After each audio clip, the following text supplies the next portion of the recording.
अच्छा जी, आप सब लोग इंतज़ार कर रहे हैं 9 जून को होने वाले पाकिस्तान और इंडिया के दरमियान दंगल का। लेकिन जो दंगल अभी चल रहा है ना, वो आप मिस कर रहे हैं। वो दंगल किसके दरमियान चल रहा है, इस वीडियो में आगे चल के आपको बताते हैं। लेकिन उससे पहले अगर आपने मेरा चैनल अभी तक सब्सक्राइब नहीं किया तो मेरा चैनल सब्सक्राइब कर लें। वीडियो पसंद आएगी तो लाइक कर दीजिएगा, शेयर कर दीजिएगा। भाई का ज़रा नया चैनल है तो समझा करें, भाई को आपके सपोर्ट की फुल ज़रूरत है, इसलिए आपने चैनल को लाजमी सब्सक्राइब करना है। जनाब, जिस दंगल की मैं बात कर रहा हूँ ना, वो दंगल चल रहा है अहमद शहजाद और इमामुल हक के दरमियान। मैंने आपसे पहले भी कहा था कि अहमद शहजाद वो बंदा है जो कि अब जिधर भी जाएगा ना, ये जलील होगा। उसकी रीज़न ये नहीं है कि उसने बाबर आजम पर तनकीद कर रहा है तो इस वजह से, या बाबर आजम बहुत महान हो गया कि हम उस पर क्रिटिसाइज़ नहीं कर सकते, या उस पर बात नहीं कर सकते, तनकीद नहीं कर सकते। ऐसा कुछ नहीं है। उसका मसला ये है कि भाई ये टेक्निकल इश्यूज़ पर बात नहीं करता। इसको सुन के ये लगता है कि इसको किसी ने फीड किया हुआ है कि तूने जाके सिर्फ़ और सिर्फ क्या करना है, बाबर आजम पर तनकीद करनी है। बाकी 10 प्लेयर्स, टीम सिलेक्शन, बोर्ड या कोई भी जो भी क्रिकेट का हिस्सा है ना, उन सब को साइड पे रखना है। सिर्फ और सिर्फ क्या करना है, बाबर आजम पर तनकीद करनी है। अगर देखा जाए तो तनकीद या क्रिटिसाइज ओपिनियन बाकी क्रिकेटर्स भी करते हैं। आप राशिद लतीफ़ की बातों को सुने, बहुत टेक्निकल इश्यूज़ पर बात करते हैं, बहुत टेक्निकल बात करते हैं भाई वो। आप रमीज़ राजा को सुन लें, वसीम अकरम को सुन लें, शोएब अख्तर को सुन लें, सब भी करते हैं ना। लेकिन इस बंदे को सुन के ये लगता है कि भाई ये जब घर से निकलता है तो ये बुग़्ज़े बाबर का डंडा अपने अंदर ले के निकलता है, और जब शो में जाता है फिर अब उसी डंडे को आहिस्ता आहिस्ता अपने अंदर से बाहर निकाल रहा होता है।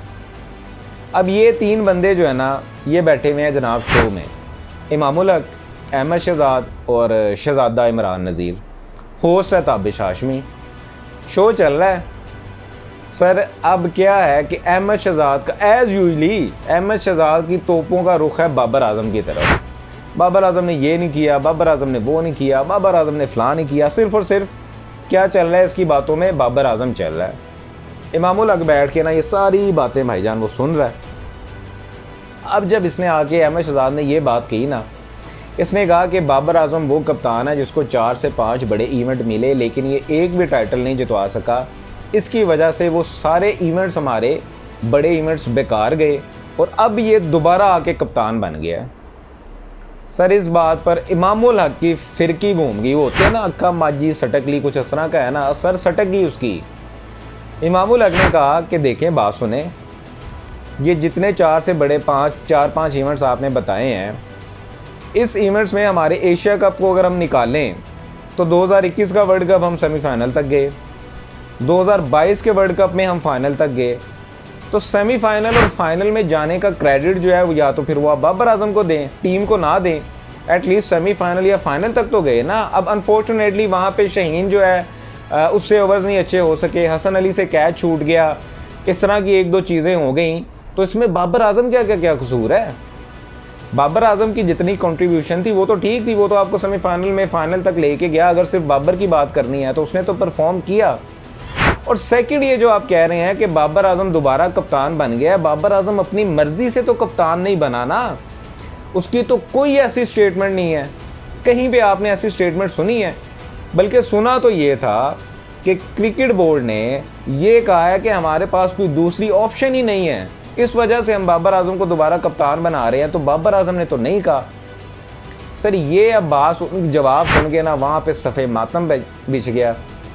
Finger on lips. समझ ही ना आए ना अहमद शहजाद साहब को कि अब जवाब देना क्या है। और अहमद शहजाद साहब से बंदा पूछे कि वाकई यार, जो बाबर आजम कप्तान बना है, मर्जी से तो बना ही नहीं, बोर्ड ने बनाया है, तो बोर्ड पे क्यों नहीं तनकीद करते? झाड़े ना ज़रा ये आईसीसी का, ये जो आपका चेयरमैन है पीसीबी के, इनको झाड़ें, इनको लताड़ें कि भैया जी क्यों इस बाबर आजम को कप्तान बना दिया है। जब 2023 का वर्ल्ड कप हमारा इतना ही बुरा गया है, तो क्या सोच के आपने 2024 में इस बंदे को कप्तान बना दिया? आपको क्रिकेट सेंस नहीं है, कोई क्रिकेट नॉलेज नहीं है?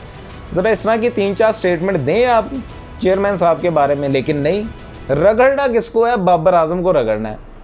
अच्छा, ये अब दर्द जो है ना, ये तो अहमद शहजाद को हो ही रही थी जो इमामुल हक ने इसको डंडा दिया।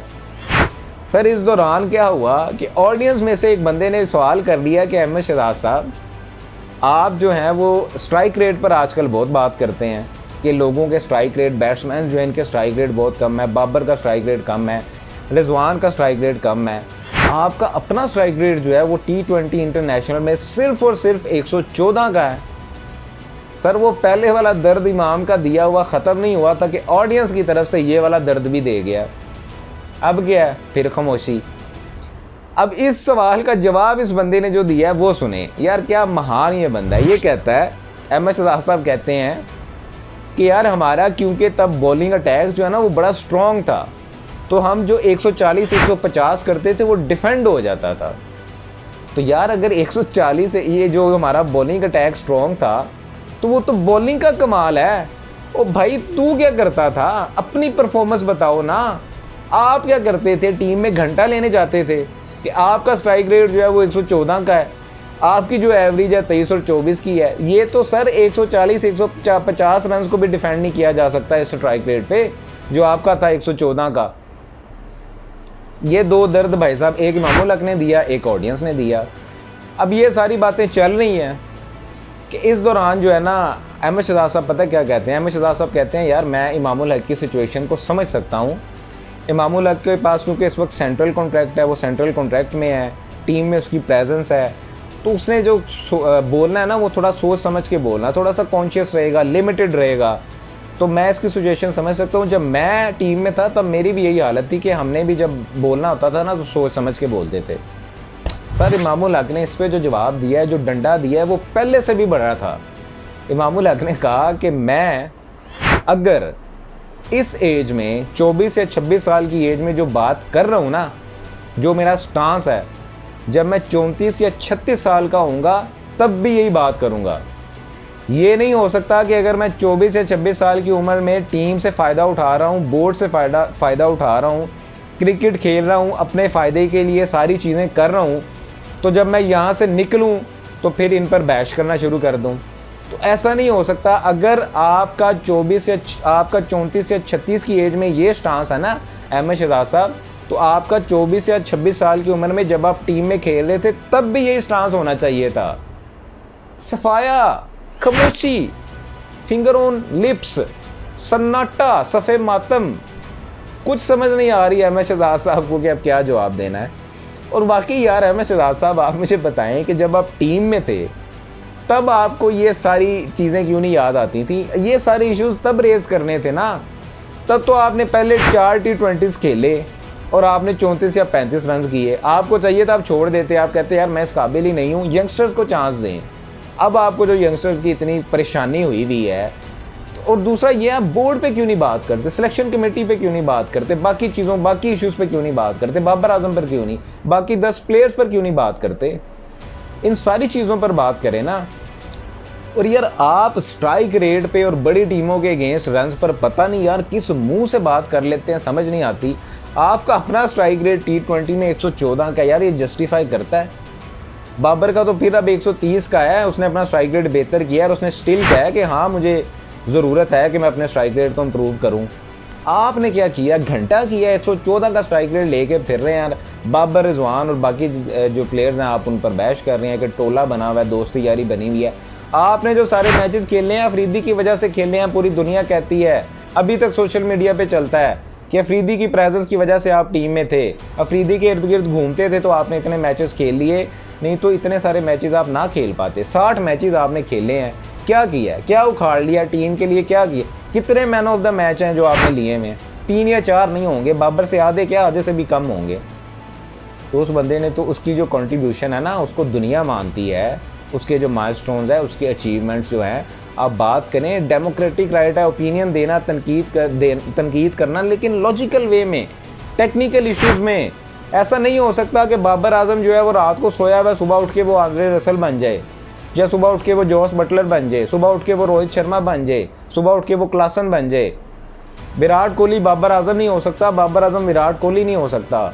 रसल जो है वो कभी बाबर आजम नहीं हो सकता, बाबर कभी रसल नहीं हो सकता। स्ट्राइक रेट के चक्कर में आपने साइम अयूब को 21 मैचेस खिलाए, कुछ भी नहीं किया उसने, एक 50 तक नहीं कर सका।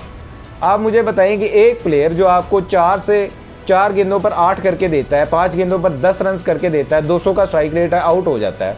कंसिस्टेंसी कोई नहीं है।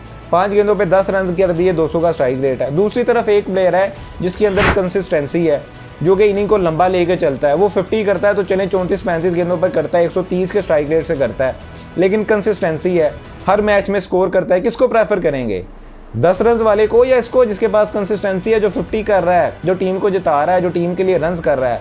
ऑब्वियसली उसी को करेंगे ना। सर यहाँ से सोचें, किस ऑर्गन से सोच रहे हैं, यहाँ से तो आप नहीं सोच रहे। थोड़ा सा दिमाग पे जो है ना वजन डालें, सोचें। तो अहमद शहजाद साहब, अगर आपकी इसी तरह की हालत रही ना तो जलालत फिर इसी तरह से ही होनी है। आप टीम पे तनकीद करें, बैलेंस होके करें, टेक्निकल इश्यूज़ पे बात करें, फिर क्या होगा, लोग आपकी तनकीद को ना सिर्फ एक्सेप्ट करेंगे बल्कि अप्रिशिएट भी करेंगे। नहीं तो फिर भाईजान इमामुल हक क्या, इस जैसे कई डंडे जो है वो आपके अंदर आते रहेंगे। आज की वीडियो में फ़िलहाल इतना ही था। मिलेंगे आपसे अगली वीडियो में, तब तक के लिए अल्लाह हाफिज़।